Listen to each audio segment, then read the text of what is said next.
We are Makilala TV, the first Filipino-American TV talk show in the New York metro area. Get to know us as we talk to the community leaders, innovators, advocates, and emerging artists who affect Filipino-American life.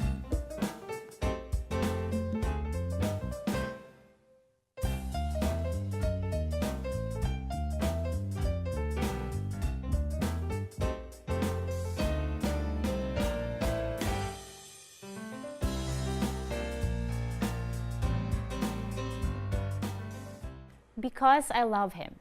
4 compelling words that describe a love story that goes beyond till death do us part. In today's episode, we explore the beautiful story of Reginald Lewis and Loida Nicolas. It began with a blind date in a Manhattan restaurant, followed months later by a marriage proposal on a subway train. Loida recalled how she proposed. Yes, she did. "Darling, do you want a big or a small wedding?" Reginald replied, "Small," then feigned a headache.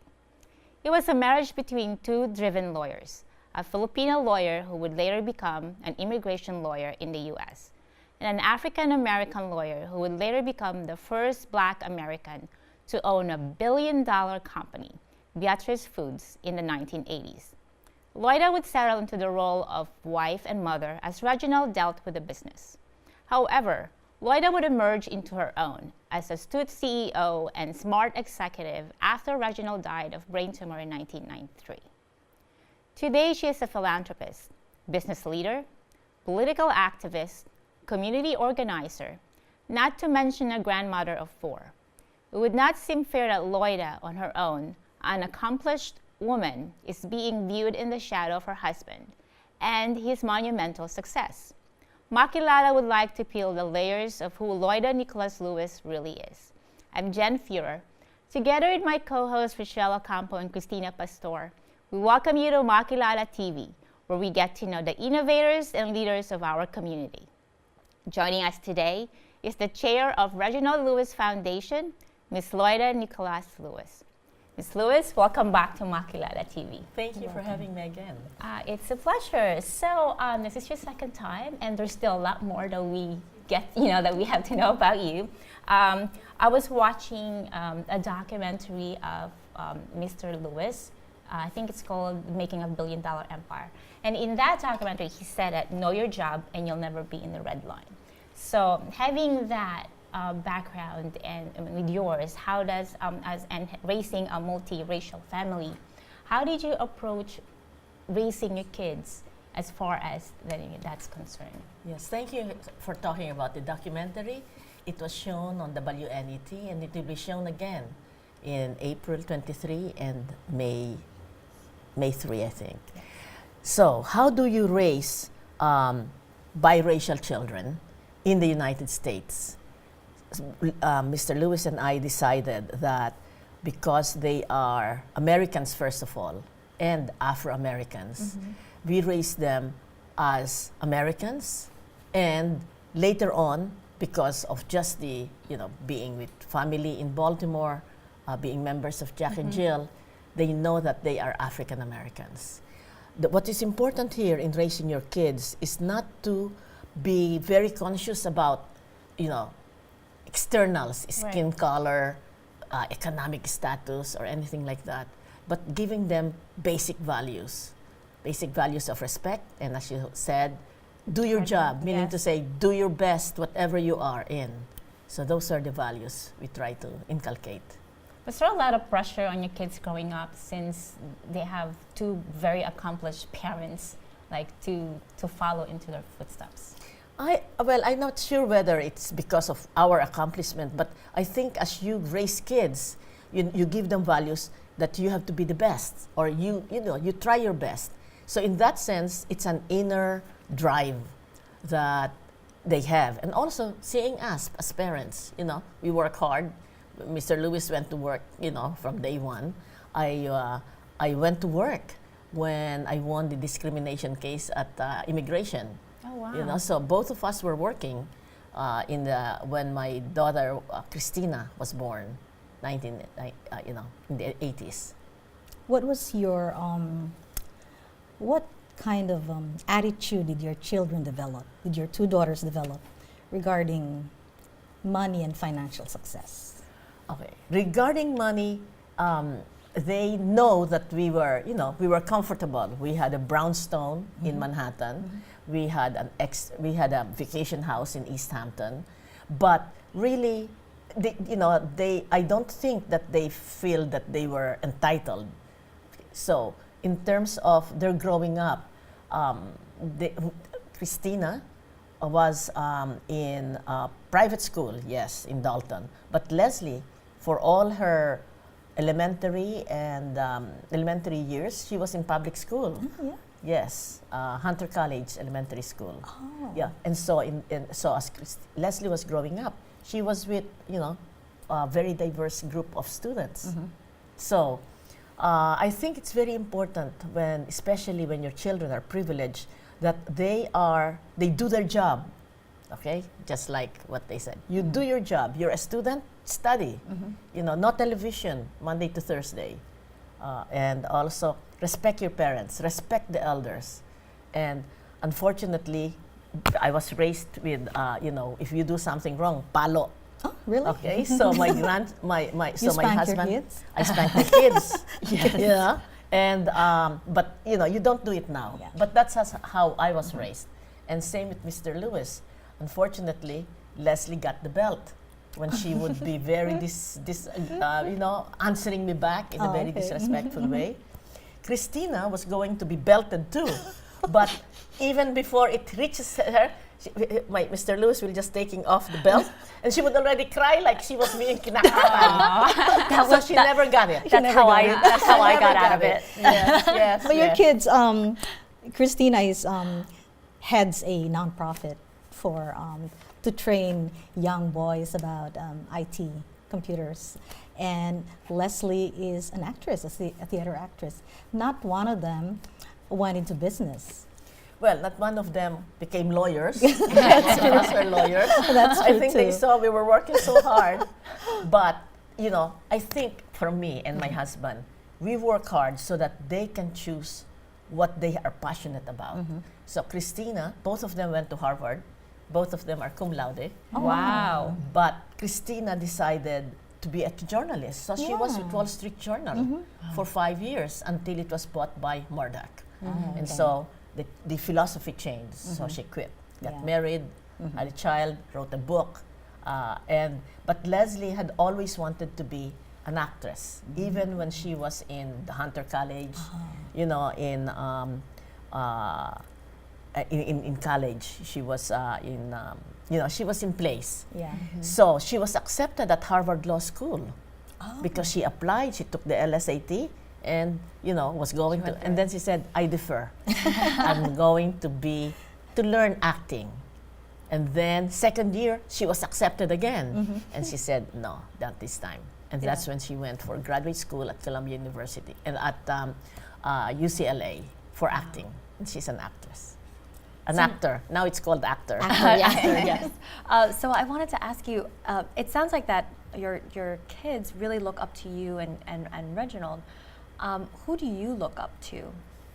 Well, I was raised by very entrepreneurial parents. Okay, so that's and also very, what do they call this now? Very focused, success driven. My father was orphaned when he was 11 and lived with a rich uncle. In the Philippines, you do that. You're poor, you go and live with the rich uncle. So he was not treated as a son, neither was he treated as a servant. So he was in between. But seeing his uncle being very entrepreneurial, so he became, there was a movie house, and he was in high school, but he is in charge of promotion. So for Tarzan, he hired a beefy Filipino, put up a coconut tree, and with just, and this man would be, so, that kind of thing. Yeah. So I look up to them. And so I guess when I met Mr. Lewis, he was very much like my father, very entrepreneurial. And that's part of the reason I fell in love. When Mr. Lewis was making all these deals, I remember an interview you gave where you said he was flying between New York and Paris. At the time you were living in Paris. At the time that he was very busy making all these deals, what were you doing? Were you in just Paris. the typical housewife? In typical Paris. In Paris, since I worked for the immigration for nearly 10 years, I applied with the American Embassy to be their immigration expert. Wow. Okay, so I filled up the form. I said, salary, 0, because, I don't need a salary, but I do want to be assigned in Paris. And then they wrote me back, if you want to enter the Department of State, be ready to be assigned everywhere. So forget that. And so I said, I might as well write a book. So I rented a studio so that when Mr. Lewis and the girls leave for school and for the office, I would be writing my book. So I wrote the book, How to Get a Green Card. It's still, you wrote that in Paris? I wrote it in Paris, and it's Okay. still on Amazon.com. Yes. So How do you get were, it like yeah. that? So at the time you were writing a book, and your kids were growing up, and your husband was constantly traveling. That was the kind of life you had at the Yes, time. in right? Paris. In Yes, Paris, yes. Because I said, I was not working, but I was, attending to the kids. They have a nanny. By that time, Leslie was third year high school. They went to a bilingual school. And I guess because you're kids, you learn English, French very fast. So I said, I want to speak French too, since we didn't study French in Yeah. school. Yeah. So I went to school for 1 year. After 1 year, I said, I'll never speak if I don't speak. So I Yeah. stopped going to school and I just spoke French. You still speak it? I see. Oh. Je parle. Oh, Un okay. petit peu. Jen, back to you. Are you a religious person?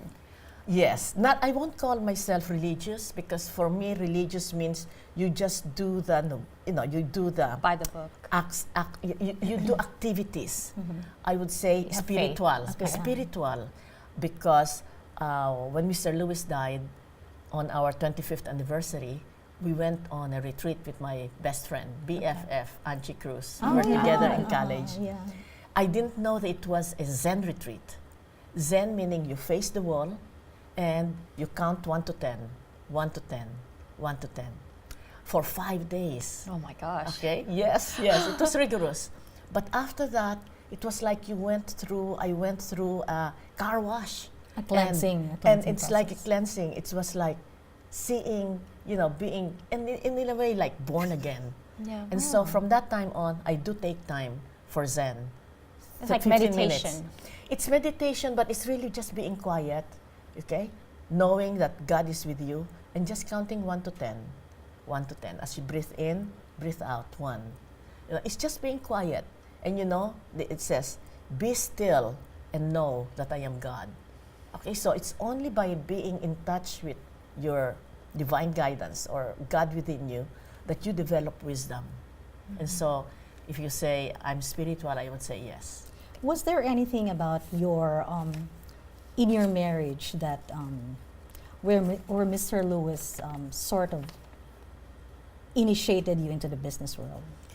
Were you interested in that? or No. He did From not. the very beginning, I know that we will not work together because he's a different style and me too. And I think it's for the two of us, it's very healthy that each one of us have our own expertise.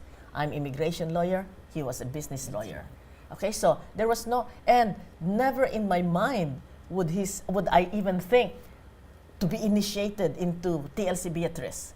No, not necessarily TLC, but just the business side of Okay, things. so he would always talk about what he's doing and what's business. And for me, after a while, because it takes time to adjust to a very hard-charging husband.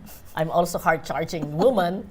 Okay, so it took me time, and I have to be very grateful to my mom, Mr. Lewis' mother. I don't want to call her mother-in-law. Mother-in-law.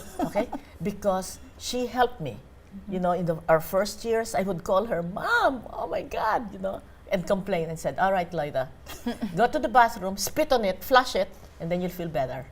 Which is nice, She is Rachelle, something you can pick up. Yes, I will pick that up in my future marriage. Yeah, I don't call my husband's mother-in-law. I call her mom. Mom, Dad. yeah. And, Yeah. and I would pick up the phone and say, what do I do? Yeah. How do I deal with your No. It's necessary that you have someone Yeah. who understands your husband, and who can sort of like be supportive of you, That's but right. also supportive of her son. Right, Yeah. right. Yeah. So that was very important. You have this bond with your husband, and when he passed, that must be heartbreaking. How did you get past it? That was Aside from the Zen. no. I was catatonic. I could not even talk on the phone when somebody calls me. I could not think straight.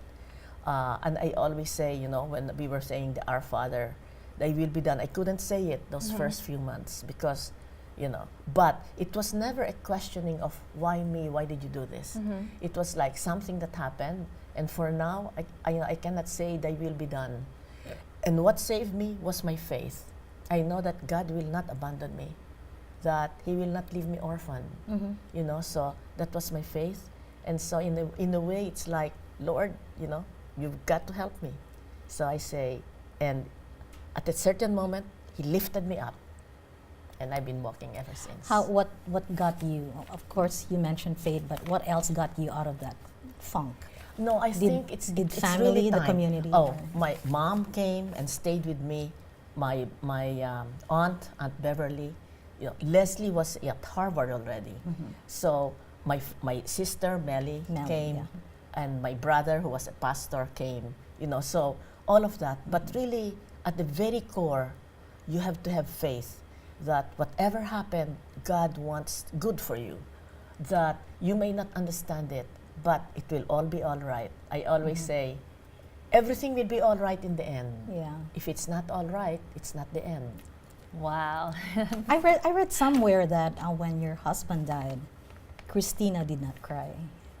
And what was that like? Why did she So not I cry? went to I went to a shrink. He said, he said, don't worry. When young children gets a trauma, they do sort of like go over, not cry or not react to it, because that's the way they support, they grieve. Protect. They grieve. No, not grieve. They protect themselves. Yeah. Okay? But later on, they will. And so I think Cristina, when she turned, 30s, she started to investigate her father. Who is her after she quit Harvard Law? After she quit Wall Street Journal, Yeah. she investigated, went to Harvard to speak to Professor Sanders, who accepted her father to Harvard Law School without applying. Yeah, Yes. we're curious about that too. Yeah. How can you get Harvard without applying? And so she wrote the book, Lonely at the Top. And it's at that time when she asked this professor, if my father were a young man today, would he be in law? He said, no, technology. And that's why she started All-Star Code, Wow. which is teaching boys, Black and Latino, people, boys of color, Boys of color. coding, and very successful. I know, Yeah. I've heard, yeah. So most people Google if they want to find something about somebody. So I Googled you, of course, and the first thing that came up, I guess it said that you, what did it say? That you were an accomplished lawyer, but then it also says that it sounded like your primary accomplishment was being married to a very successful entrepreneur. I mean, how do you, in the year of women, where women are women power, whatever you call it, how do you react to that? Nothing. I mean, for me, whatever they say about me doesn't really matter. It's my own standard for myself. And so he was successful, yes, and I support it. That's why after 30 years of the deal, closing $1 billion deal, I was finally able to convince WNET to do a documentary. And so that people who were born in the 1980s will know about this African American, this man of African descent, who in the 1980s did $1 billion deal, and that really broke the ceiling. Yeah. And it enabled African Americans in corporate America to go to the very top. And you have, Ken Chenault and Dick Parsons and so many others. So you're saying, what do you say that you are? Yes, I am proud. Yes, he did that. So yes, let's celebrate. That's good. Yeah. That's good. That's actually, I like that. That you're not that you don't feel embarrassed, you don't feel bad that you No. know, There you have is a no very obsession successful. with it. Yeah. No, no, Yeah, no. you There don't, is you no don't have a there- successful. No, and also there's no competition between you and your husband or your special other. Why? Because you're a team. So Yeah. if you're a team, you work together. And in this case, his team was to go to the very top. I think when he was young, he said, "I want to be the richest black man." And Oh, indeed, really? Yeah, in the yeah. 1980s, he was included in Forbes 400 as the African American. I mean, as the Americans in the 400 richest Americans. But when you were dating, did you know that he was that rich? Or he was not yet rich at the time? He had no, I mean, he was an associate in a law firm. in a law firm. So we were, we took the subway. He wasn't an overnight success. That's what people think. In fact, some people think, oh, she married him because she was rich. No, we were both poor. You were both just regular lawyers. We were both, striving. We were in the rat race in a sense. Okay, wanting to have a middle class, for our kids, for our two girls. So, it's not. And what advice do you have? Because the target audience for this documentary and for your husband's life is to really be the best in the African American community. What advice do you have for young Phil-Ams who want to get into business and be entrepreneurs to be at the top? Well, it doesn't start after college. It starts when you are a student, kindergarten, grade 1. Are you doing your work or are you watching TV? All right? Are you reading books or, playing with games? Okay, the habit start. The habit of excelling, the habit of doing your best is start young. Okay, so if you want to be an entrepreneur, it's not that, maybe because my husband was delivering newspapers when he was 10. Yeah. Okay, he started with 2 customers, his family, and his neighbor, and then he extended it to 100 in 2 years. That's right. Wow. And then he sold it to his best friend. I know, I saw that. I read So that, yeah. young, making money, and he was always working. When he lost his scholarship in college, it's not like no more scholarship. He shifted his attention to academics, and worked. He worked Monday, Wednesday, Friday is school. Tuesday, Thursday, Saturday is going out and working.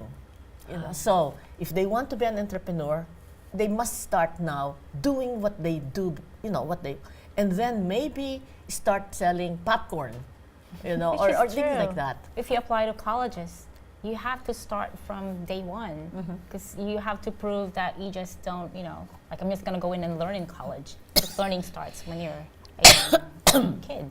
So I guess my next question is, what, aside from the hard work ethic that Mr. Reginald Lewis has, what one thing do you want people to remember him by? He was an American. He didn't want to be said Black American. He was an American first. Wow. Who, from the very start, wanted to reach for the stars. Worked hard. Focused. And within himself believed that he could do it. And so for those who are listening, you must have that basic faith in yourself that whatever it is you want to do, you can do. But, he was surrounded by love when he was growing up. Even when his mother left his father when he was 5, he went to a family of the Cooper family, the parents of his mother. 9 brothers and sisters. And so they were all together, working and supporting one another. So what I want for our community, the Filipino community, we are in America. The sky is the limit, but you start now. You're so closely associated with the African American community, their culture, their people. What is that like for a Filipina to be around a lot of this? No. I don't really say, oh, now I'm in the African American community. Now I am in Filipino community. No, we are all children in the eyes of God, and therefore, you treat everybody the same. So they're family. They are my family. So there is no, I have this face for that, and I have that face. No. I am who I am, and therefore, I am comfortable in my own skin, wherever you place me. And where does that come from? From the basic belief that God loves me, and that, and that really, very positive. Everything will be all right in the end. If it's not all right, it's not the end. Was Mr. Lewis a frugal person? Was he? Did he splurge on himself? No, Mr. Lewis knew about money because he kept, from the very start, his grandmother opened up a can of Coca-Cola and and he would put his savings there. Okay, so from the very start he was thrifty, and he would not spend unless he has the money. So when he was in high school, he bought very expensive pair of shoes, and his mother said, "That's so expensive, Mom. I earn the money, I buy what I want." And that shoes brought him to high school, brought him to Virginia State, brought him to Harvard. Oh my Yeah, God. so I it mean, there's so lasted. much more that we can talk about, but as usual, we're actually out of time. So there's more to know about Mr. Reginald Lewis, and there's a documentary on 13. Yes. It's going to be in April and in May. We'll post it on our website.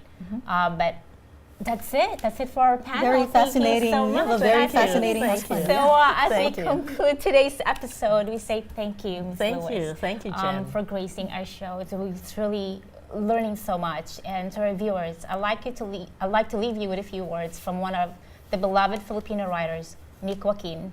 Love should have no alternatives. Love should be the sole reason for loving. Love should spring of itself. So go out there, be kind, be passionate, work hard, and share your love. Say I love you, and as we say in Filipino, mahal kita. Together with our guests, our supporters, the cast and crew, this is Jen Fuhrer. Maraming salamat po. Thank you. Until next time, sa uulitin, here at Makilala.